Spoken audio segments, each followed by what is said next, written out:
Hola, buenas tardes.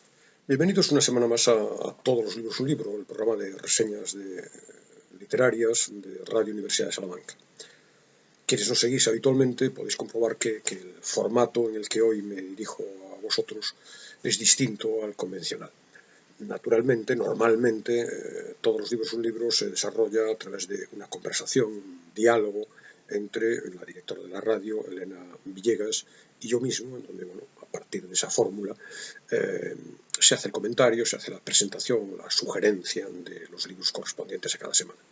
Así lo hemos hecho también esta semana, hemos grabado hace unas horas el programa, sabed que no se emite en directo, y bueno, por un problema técnico, la grabación de audio ha quedado impecable, dentro de las limitaciones técnicas que habitualmente nos agobian, pero la grabación de vídeo ha resultado absolutamente impracticable. Es por ello, y también por mi voluntad de querer mantener una pauta que ya desde hace un par de años seguimos, que es simultanear en paralelo la emisión radiada en las ondas, en la frecuencia de Radio Universidad de Salamanca, pero a la vez luego subir el programa grabado, la conversación grabada a YouTube. Por mantener esa pauta, me he decidido a hacer una breve presentación ahora aquí, ante la cámara, para que quien esté interesado en mi comentario pues pueda acceder también a través de YouTube. Hay también, y en ese sentido, este es también el motivo final de esta intervención, hay un público menor siempre, porque nuestro espacio no llega a demasiada gente, pero hay un público, diríamos, específico de YouTube, distinto al de Radio Universidad, y es por ello que no quiero mantenerme en contacto con ese limitado, pero a la vez fiel público a través de esta breve grabación.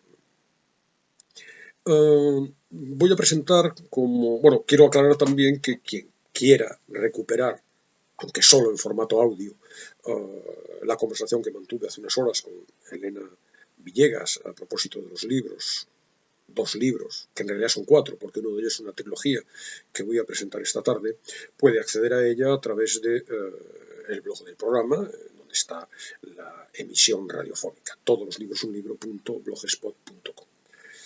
Para nuestros seguidores en YouTube, comento ahora que vamos a continuar por tercera semana consecutiva con el planteamiento que iniciamos a principios del mes de marzo. Recordad que, sobre todo, insisto, quienes nos siguen habitualmente, recordad que,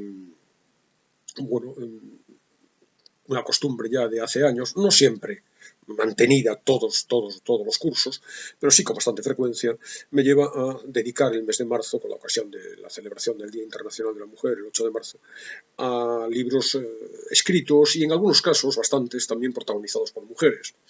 En este caso, la serie empezó hace 15 días, se mantuvo la semana pasada, con ya varias recomendaciones de literatura femenina, y continúa hoy, como digo, con cuatro nuevos textos, escritos por una autora para mí desconocida, luego hablaremos de ella, Tove Ditlevsen, una autora danesa, que presentó en 2021, hace más de un año, la trilogía de Copenhague. Aquí están en un solo tomo, Seix Barral presenta en un solo tomo los tres libros de esa autobiografía novelada, diríamos, de Tove Ditlevsen. Infancia, el primer tomo, Juventud, el segundo de ellos, y Dependencia, el tercer libro. La traducción es de Blanca Ortiz Hostalé. Y hace escasos días, en el mes de enero de este año, Seix Barral publicó también con la misma traductora, Blanca Ortiz Hostalé, Las caras, un libro también de lectura muy recomendable, que continúa las pautas, continúa la lógica, identifica el lector perfectamente la misma voz narradora, aunque haya cambios en el planteamiento, la voz narradora que estaba en Trilogía de Copenhague. Una voz, por tanto, como he dicho, autobiográfica, es la voz de la propia Tove Ditlevsen. Ditlevsen era para mí una autora desconocida hasta que leí la trilogía. nacida en Copenhague en 1917, aunque ella misma en la trilogía de Copenhague se refiere al año 2018, perdón, 1918, hay fuentes distintas, por ejemplo la wiki, que tampoco es demasiado fiable, hace referencia a 1917.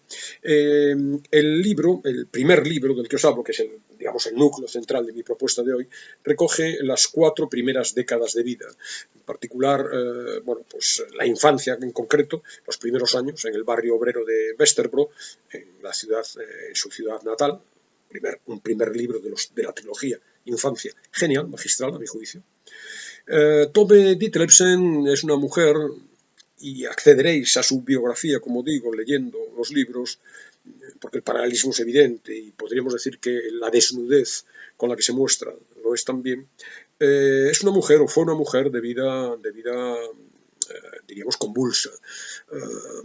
Adicciones recurrentes, sobre todo en las caras veremos esa dimensión, también en la tecnología, pero sobre todo en las caras veremos esa dimensión de su personalidad.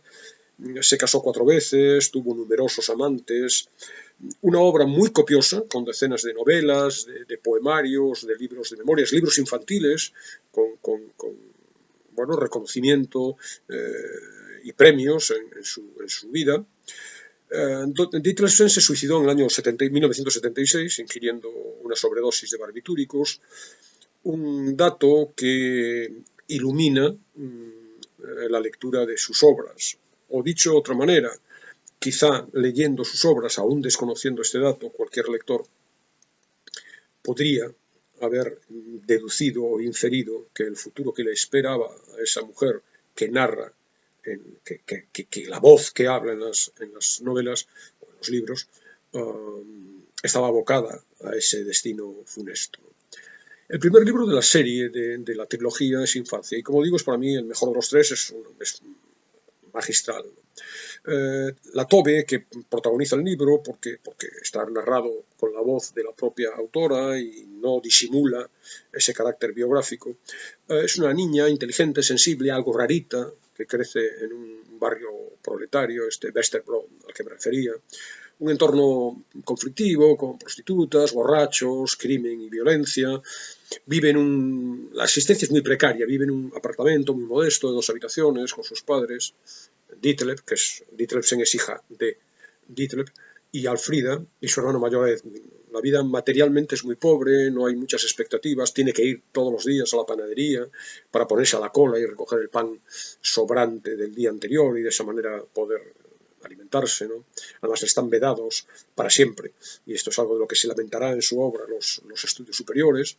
Pero no solamente en lo material, la vida es difícil en lo sentimental, muy triste porque es una chica muy sensible, lúcida, y muy pronto se siente, y este es uno de los ejes de sus novelas, o de sus libros, no sé cómo calificarlos realmente, el desajuste entre el ambiente familiar, muy opresivo, muy limitado, muy falto de miras, el ambiente familiar y el ambiente social, ¿no?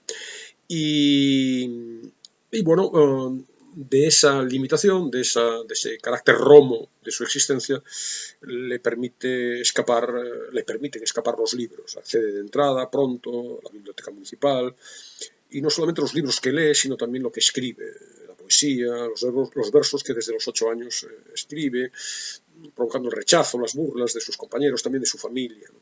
Los libros son el único refugio y la salvan de la mediocridad de su niñez, ¿no? En el libro, me refiero a la trilogía, en particular a Infancia, pero en general en la trilogía nos movemos en, diríamos, como círculos concéntricos, o pueden apreciarse diferentes círculos concéntricos, como digo. De lo más estrecho, que es la peripecia íntima, emocional y sentimental de la narradora, de la que luego hablaré. Luego otro círculo es el familiar, luego tenemos el círculo social inmediato, luego podríamos decir los referentes externos de la vida danesa, de la vida europea y de la vida del mundo en aquella época, ¿no? Porque también es reflejo de la sociedad de su tiempo. El primer círculo, más allá del íntimo, es el familiar, y ahí tenemos, bueno, pues una familia un tanto peculiar. El padre es un hombre bueno, que tenía de chaval el sueño de convertirse en escritor y ha ido pasando por diferentes trabajos manuales. En este momento, cuando lo conocemos, es fogonero y llega a casa con los ojos permanentemente enrojecidos. La madre es 10 años más joven que su marido, había servido en varias casas, nunca había llegado a permanecer, se nos dice, el tiempo suficiente como para hervir un huevo. Es un ser enigmático, inquietante, que parece que le guarda rencor a su hija durante días y se niega a hablarle, perdón, y bueno, pero sin embargo alterna esos episodios con otros de cercanía, ¿no? Tobe dirá, para mí era un enigma, una desconocida, y me decía a mí misma que me habían cambiado al nacer y que ella no era mi madre, ¿no? En su versión de la historia familiar, Tobe nos habla de que el padre era un espíritu tenebroso que aplasta y destruye todo lo que es bello, luminoso y alegre, ¿no? Y de la madre se queja porque le pega a menudo y con mucha fuerza, y crea un clima de, como señala la propia Tobe, distancia dolorosa, ¿no? Este es uno de los ejes. Se pasa la infancia Tobe queriendo ganarse la atención y el cariño de su madre. Dice, mi relación con ella es estrecha, dolorosa y trémula.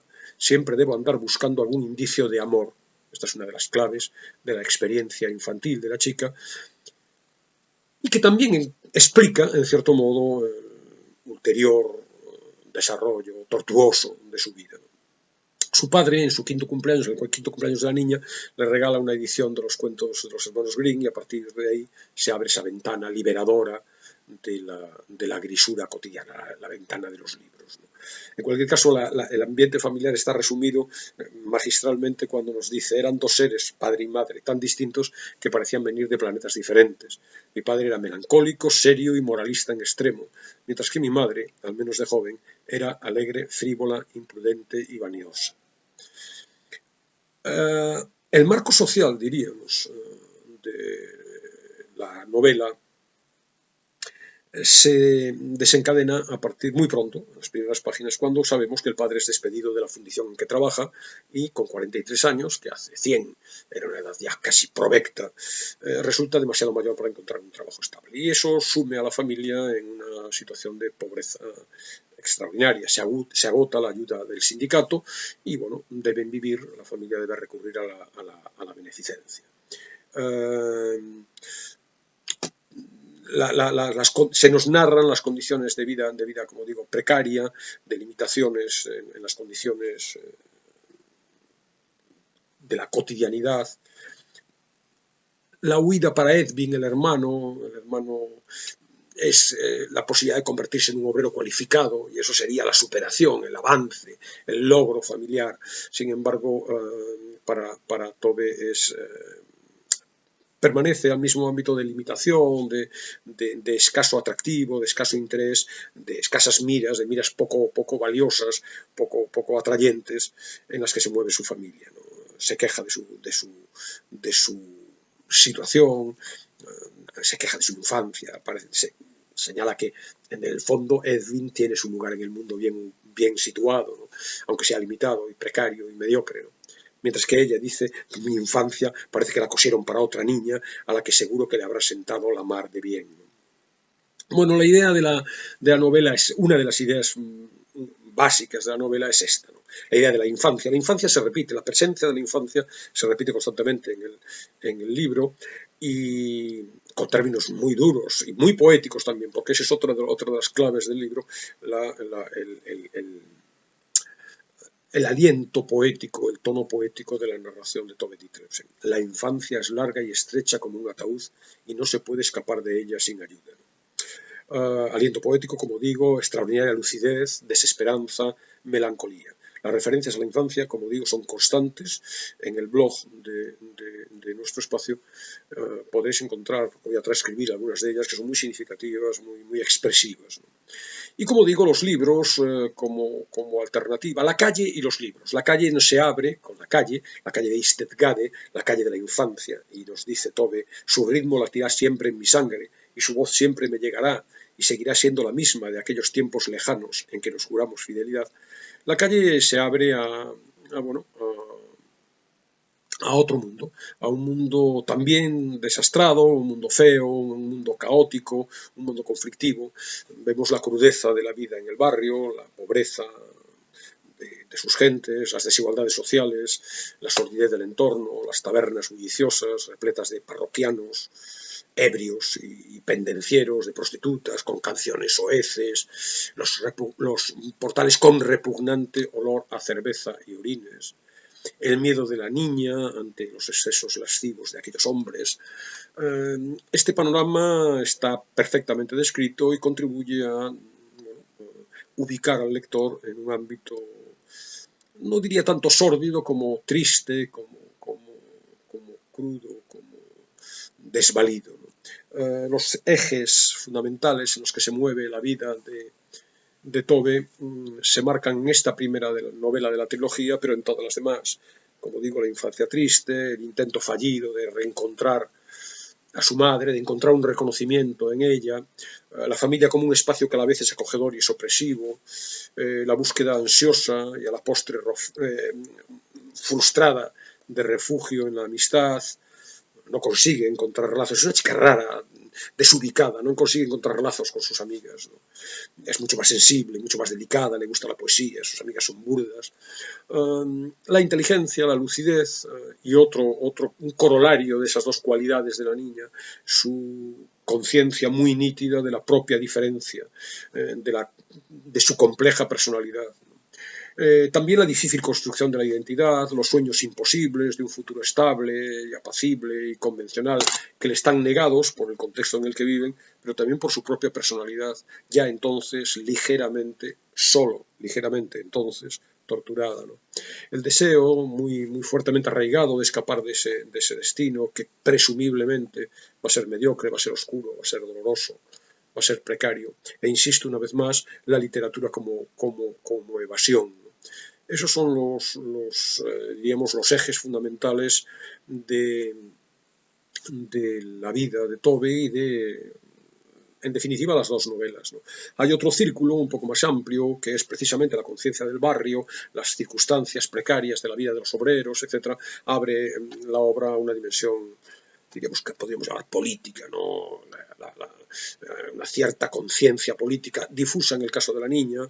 El padre, el hermano y un tío son socialdemócratas. En esos días se vive, incluso en Dinamarca, bueno, pues la repercusión del asesinato en Estados Unidos, de la ejecución legal de Sacco y Vanzetti, ¿no? Una condena injusta a todas luces, ¿no? Bueno, ella no tiene las cosas muy claras desde el punto de vista político, ve obviamente la injusticia, pero bueno, se intenta apuntar a un club recreativo de derechas, lo cual provoca en su familia una reacción furibunda. La política en general, también la religión, la poesía, son motivo de enfrentamiento con la niña. Y bueno, la imagen que nos queda de esa infancia es una pequeña de 8 o 10 años, subida al alféizar de su ventana y escribiendo, sentada en el alféizar, escribiendo poemas para su libro, ¿no? La mayor parte de estas pautas que se dan en el primero están también en Juventud, la segunda sección de la trilogía. Aquí ya, bueno, es algo mayor, no tiene todavía 20 años, pero debe ganarse la vida, se suceden los trabajos también precarios, limpia casas, trabaja en oficinas, dice literalmente, trabajo 12 horas en una cocina grasienta y llena de hollín, donde nunca tengo paz ni un minuto de descanso, ¿no? La despiden constantemente o abandona a ella. Sigue de nuevo esta idea de la búsqueda de estabilidad, la referencia, diríamos, el norte para la familia, que es la figura del obrero cualificado de la que ella escapa. Sigue viviendo en casa y por lo tanto sigue sintiendo lo mezquino y oprimente del hogar familiar y sigue mostrándonos los sueños, la inadaptación. Se convierte por su carácter asocial en un ser huraño, independiente, solitario, muy retraído, asocial incluso, ¿no? Y bueno, encuentra un encuentro azaroso con un librero de Lance, el señor Krog, un viejo judío, lascivo, pero muy amable, que le permite acceder a su biblioteca, conoce las flores del mal de Baudelaire, y a partir de ahí se abre todavía más la ventana de la literatura, que introduce un vendaval realmente de aire fresco en su vida, ¿no? Los libros ya en esta segunda parte se constituyen el elemento central, esa voluntad de escribir sostiene su vida. Mi único consuelo en este mundo es un puñado de poemas, pero también hay, bueno, en el ámbito externo se suceden los encuentros sexuales con hombres, la mayor parte incompletos, frustrantes. Está la búsqueda desesperada de un novio, es una chica que se considera a sí misma fea, ramplona en términos literales. Empiezan o se producen las pérdidas de las vidas de algunos de los parientes y introduce la noción de la muerte que está muy presente en toda la obra. Bueno, no me atrevo a decir en toda la obra, en los 2 libros que he leído de Tove Ditlevsen, ¿no? Y luego sobre todo en las caras, ¿no? Y bueno, acentuados estos elementos aparecen también en la tercera entrega, Dependencia, muy acentuados, porque ahí ya no tiene apenas ni siquiera 20 años, ya está casada con Vigo, el primero de la serie de cuatro matrimonios, una trayectoria sentimental muy libre, pero también muy turbulenta, muy atribulada, envuelta en vaivenes emocionales, y bueno, con ese desajuste entre su vida íntima, diríamos, y su realidad. Y bueno, alterna en este dualismo, que son todos los elementos clave, a mi juicio, de las novelas, el dualismo entre, bueno, momentos de desánimo profundo, con atisbos de felicidad, ese dualismo que está en la realidad de la calle, del ambiente familiar y la ficción de la literatura, de la poesía. Empieza a escribir de una manera ya más profesional, se inicia una carrera literaria que empieza a consolidarse, pero pese a ello, pese a ciertos éxitos literarios, se desliza por una pendiente amarga de insatisfacción, de aflicción. Se suceden los amantes, los hijos, los abortos, maridos, infidelidades flagrantes y en un determinado momento, Dependencia, es el título del tercer libro, la adicción a la petidina, que es un opiáceo analgésico muy potente, al que accede a través de uno de sus maridos, un médico un tanto estrambótico, no del todo cuerdo, muy excesivo, muy problemático, como es ella y como es también la mayor parte de sus relaciones, ¿no? En este sentido hay frases que nos describen la situación, nos la fotografían realmente a Tove, ¿no? Me puso otra inyección y pensé, quiero vivir así siempre, no me dejéis regresar a la realidad nunca más. Una expresión que pone de manifiesto este juego dualista entre una realidad desgraciada y una huida a través de los libros en un ámbito, a través de las drogas en otro, una huida que, bueno, resulta relativamente satisfactoria, aunque sea previsiblemente funesta. El último círculo que está en esta trilogía es el de las referencias externas. Es decir, cada uno de los acontecimientos de la vida cotidiana, de la vida personal de Tove Ditlevsen, se ubica en una realidad general, histórica, podríamos decir, reconocible, ¿no?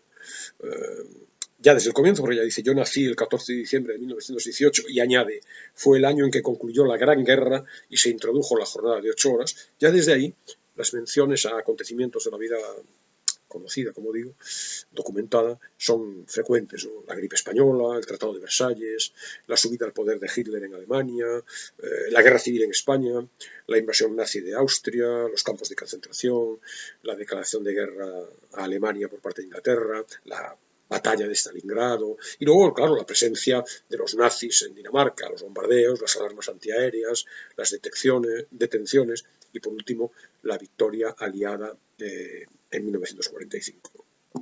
El libro es duro, es doloroso, es irónico algunas veces, pero melancólico siempre, muy perturbador, pero pese a todo, o quizá por ello también, altamente recomendable, ¿no?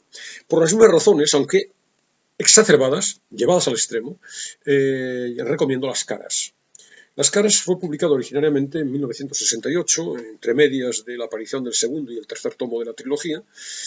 Seix Barral lo trae a nuestro país, como he dicho, hace unas semanas, en el mes de enero. Y aquí esa personalidad inestable de la autora aparece multiplicada o llevada, como digo, al extremo.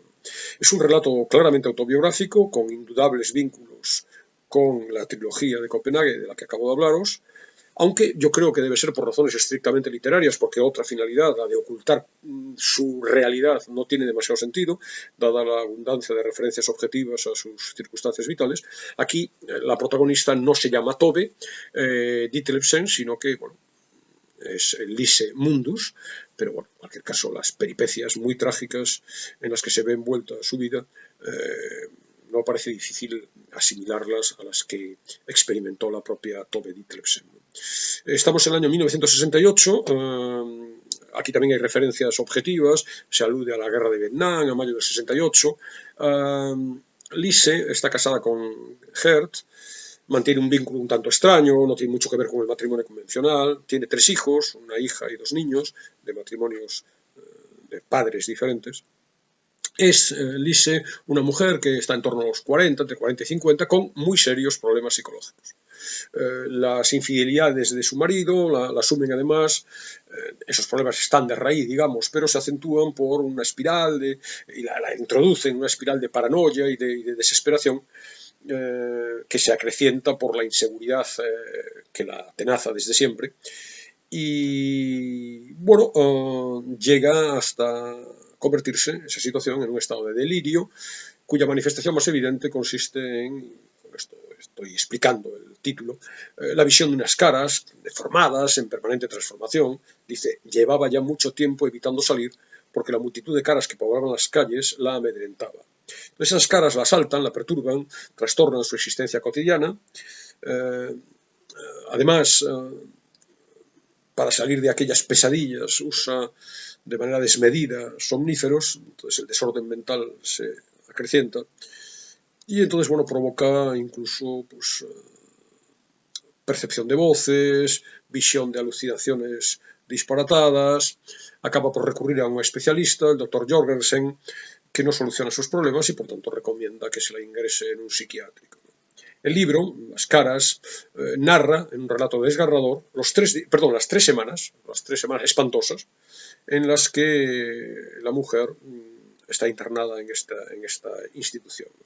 3 semanas que son una sucesión de delirios, de episodios agresivos, de desvaríos, de pesadillas, de convulsiones, de suposiciones neuróticas, paranoicas, de inyecciones, de medicación, de estancias en módulos de aislamiento, de horas que pasa atada a la cama con un cinturón y permanentemente una situación de angustia existencial que yo, no sé, a lo mejor esto es un tópico y no es admisible, ¿no? Es un tópico, bueno, las veo como muy nórdicas. Hay una frase en concreto, hay un parrafito en el libro que a mí me permite establecer este vínculo con lo que yo interpreto o yo quiero creer que es una dimensión de lo nórdico, ¿no? Dice el libro, el infierno la envolvió y escondió la cara entre las manos. Cuando las lágrimas le rodaron por las mejillas, fue como si la cara se le fundiera y se le escurriese entre los dedos. Esta visión de las manos, la cara fundiéndosele, a mí me recuerda o me ha hecho recordar al grito desgarrador, desesperado de Munch, noruego, ¿no? En ese sentido hablo de este tono sombrío, de este problema psicológico, parece, o de estos problemas psicológicos que sociedades nórdicas que viven con muy poco tiempo de luz, parece que es muy común, ¿no? Estos problemas del alcohol, etcétera. Bueno, en cualquier caso, sea o no esa vinculación, sea ese vínculo un invento mío, o sea real, me parece un rasgo muy destacado de la novela. Entonces, bueno, la novela es dura, es como he dicho, perturbadora, porque, bueno, en las elucubraciones, porque es lo que tenemos, las elucubraciones desatinadas de la narradora, bueno, pues pasan todo tipo de desatinos irracionales, ¿no? Cree ver, como digo, caras que difuminan los contornos y que desmadejadas cuelgan de las perchas, dice literalmente como esos vestidos que nunca sientan bien.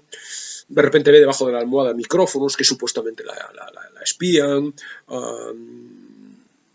percibe insinuaciones absurdas que nunca se han proferido por parte de sus compañeras de encierro, cañerías que le hablan y a través de las cuales puede escuchar conversaciones de personas que están en otras dependencias, no en otras dependencias del edificio, sino a kilómetros de distancia.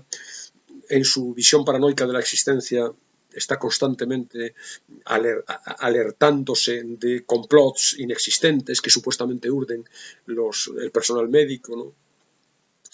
Y bueno, en los escasos momentos de lucidez que le deja sus delirios, afloran los temas que ya estaban en la trilogía de Copenhague. La infancia tortuosa, la amenaza de la vuelta a la pobreza del pasado, ese terror a la pobreza, la conflictiva figura de la madre, los problemas también que son corolario probablemente de esa relación difícil con la madre, los problemas con su hija, la hija le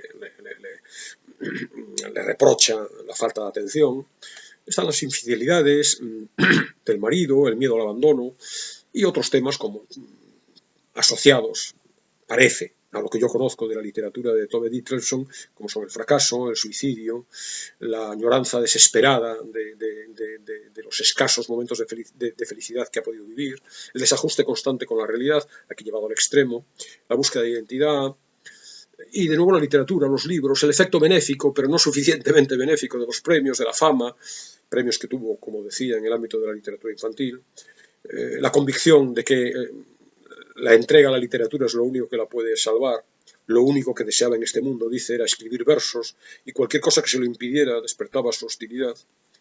El alivio, el desahogo, la liberación que supone la escritura. Si empiezo a escribir de nuevo, nos dice, terminará toda esta pesadilla. No sorprende, por lo tanto, que solo 8 años después Tove se suicide con una sobredosis de barbitúricos.